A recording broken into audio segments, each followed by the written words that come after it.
जब एक पिता अहंकार के नशे में अपने ही पुत्र की आस्था को कुचल रहा था, तब उस पुत्र की तपस्या फलित हुई भगवान विष्णु के नखों का रूप लेकर और प्रकट हुए महाअवतार नरसिम्हा, जिसका ट्रेलर अब हमारे सामने आया है। एंड ट्रस्ट मी, ये ट्रेलर सिर्फ विजुअल्स का कंपाइलेशन नहीं है, ये एक एनिमेटेड थप्पड़ है उन सबके गाल पे जो सोच रहे थे कि एनिमेशन का मतलब सिर्फ बच्चों का कंटेंट होता है। सबसे पहले बात करें अगर ट्रेलर की स्टोरी लाइन की, तो ट्रेलर की शुरुआत होती है हिरण्यकशिपु के वरदान के साथ जो उसने ब्रह्मा जी से मांगा था। डायरेक्शन वाइज कैमरा मूवमेंट में जो 360 डिग्री स्विल दिखाई देता है वो मास भी लगता है और डिवोशनल भी। लेकिन यहाँ पे फर्स्ट शॉट में अगेन मेरा वही कंसर्न था कि हिरण्यकशिपु के 3D मॉडल के डिजाइन में कुछ तो प्रॉब्लम है शायद। लेकिन इससे पहले कि ये सवाल मेरे दिमाग में ज्यादा गहरा उतर पाता, मुझे ट्रेलर के इस शॉट ने संतुष्ट कर दिया।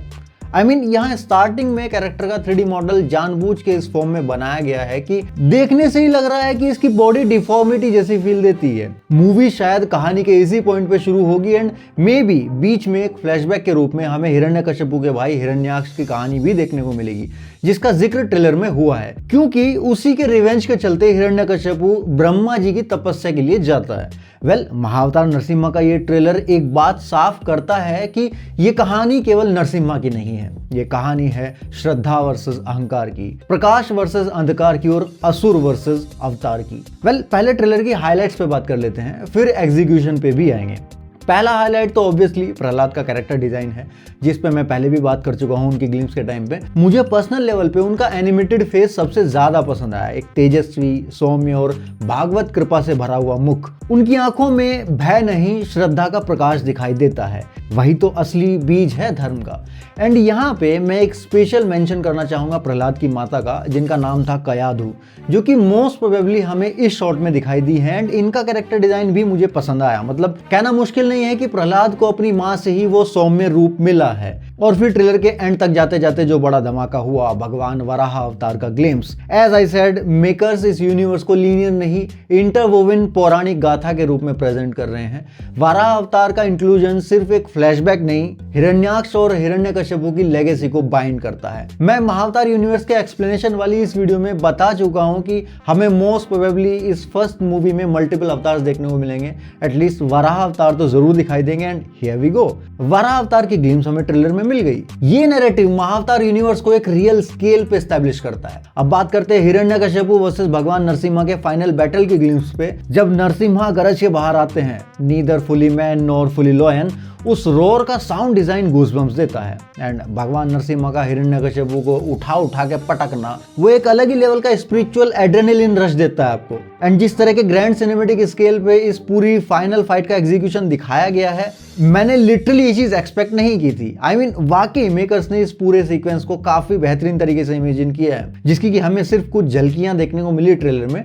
एंड बैकग्राउंड में बजता नमो रुद्र रूपम इस पूरे सिनेमेटिक एक्सपीरियंस को एलिवेट करता है डेफिनेटली। ये सॉन्ग मुझे फर्स्ट डे पे ही पसंद आ गया था, मैं रोज कई बार सुन लेता हूँ ये सॉन्ग। फाइट कोरियोग्राफी में ब्लड नहीं, भक्ति का रौद्र रूप दिखाई देता है। और इस ट्रेलर में जो सबसे बड़ा सिनेमेटिक डिसीजन था वो था आशीर्वाद और प्रकोप का बैलेंस। मेकर्स ने क्लियर किया नरसिम्हा एंगर ड्रिवन नहीं है, वो भक्ति ड्रिवन है। और यही बात इस स्टोरी को एक सुंदर एंगल पे खत्म करेगी। बात करें अगर बाकी के बैकग्राउंड म्यूजिक की, तो बीजीएम में ट्राइबल चैंटिंग के साथ वैदिक टोन्स का ब्लेंड दिखाया गया है। ये बैकग्राउंड स्कोर स्लो बिल्डअप के साथ सडन सर्ज भी देता है। मैं इसकी पूरी म्यूजिक एल्बम सुन चुका हूं एंड आई मस्ट से कि मूवी में जैसे ही प्रहलाद का स्तुति जा पाएगा, म्यूजिक अपना इमोशनल ऑक्टेव चेंज कर लेगा। इससे क्लियर होता है ये मूवी मास भी बनेगी और क्लास भी। अब बात करते हैं एनिमेशन क्वालिटी प्लस एस्थेटिक्स की। तो हाँ, एनिमेशन एकदम परफेक्ट तो नहीं है, लेकिन बेटर देन एक्सपेक्टेड जरूर है। क्योंकि ऑफ कोर्स जब बात एनिमेशन की होती है तो हमारे सामने पिक्सार एंड डिज्नी जैसे बड़े स्टूडियोज के नाम आते हैं। लेकिन यहाँ पे इंपॉर्टेंट बात यह है कि ये मूवी हमारी अपनी इंडियन एनिमेशन इंडस्ट्री को बूस्ट देने का काम कर रही है, क्योंकि इस तरह का काम काफी रिस्की होता है। लेकिन जहाँ रिस्क है वहीं तो काम से इश्क है। हिरण्यकशिपु की कैरेक्टर मॉडलिंग परफेक्ट नहीं है, लेकिन frame composition, colour grading and particle effect solid हैं। स्पेशली नरसिम्हा अवतार के एंट्रेंस के टाइम पे गोल्डन लाइट प्लस वो येलो ओरा डिवाइन रेज का परफेक्ट कॉम्बो है। प्लस यहाँ पे भगवान विष्णु का जो कैरेक्टर दिखाया गया है वो काफी बढ़िया लगा मुझे एंड अनएक्सपेक्टेड भी। बात करेगा पौराणिक कंटिन्यूटी प्लस यूनिवर्स सेटअप की, तो ट्रेलर के लास्ट फ्यू सेकंड्स में जो महाअवतार सिनेमैटिक यूनिवर्स का ग्लिम्स मिलता है वो क्लियरली दिखा रहा है कि नेक्स्ट फिल्म में दशावतार ग्रेजुअली अनफोल्ड होंगे। और क्योंकि इसी फिल्म में वरावतार दिखाया गया है, इट प्रूव्स कि ये एक स्टैंडअलोन मूवी नहीं है, एक इंटरकनेक्टेड एपिक है। आखिर में यही कहूंगा कि ये सिर्फ एक ट्रेलर नहीं था, ये भक्ति, रौद्र और कथा विस्तार का प्रकाश स्तंभ था। महाअवतार नरसिम्हा से मेरी एक्सपेक्टेशंस अब काफी बढ़ चुकी हैं एंड अगर फिल्म भी ट्रेलर के बराबर डिलीवर करती है तो ये इंडिया की one of the best animated devotional film बन सकती है। बाकी आपको क्या लगा ट्रेलर देख के, वरावतार का ट्विस्ट कैसा लगा और क्या आप इस महायुद्ध के लिए एक्साइटेड हो?